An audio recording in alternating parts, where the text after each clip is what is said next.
Со рекордните горештини во Русија, поплавите во Пакистан или изгањето на земјиште во Кина, многумина научници предвидуваат дека поради глобалното загревање, екстремните временски услови ќе станат редовна појава.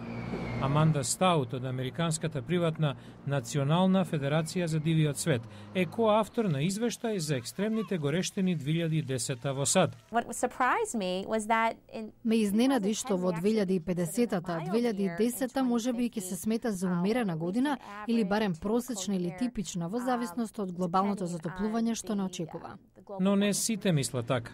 Климатологот Патрик Мајкалс од Институтот Като вели дека проблемот се преувеличува. Градовите се и ќе бидат потопли, со или без јаглерод диоксид во атмосферата.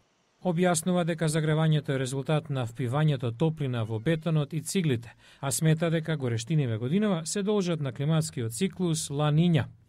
Аманда Стаут предупредува дека долгорочните горештини ќе предизвикаат здравствени проблеми и недостиг на храна. Препорачува префрлање на алтернативни, почисти видови на енергија како сончевата или од ветрот. Од друга страна, Патрик Мајкалс вели дека тоа не се реалистични решенија и тврди дека овие видови никогаш нема да обезбедат доволна енергија. Научниците сепак се согласни за една работа. Градовите ќе стануваат се потопли, онака како што се множат зградите и патиштата.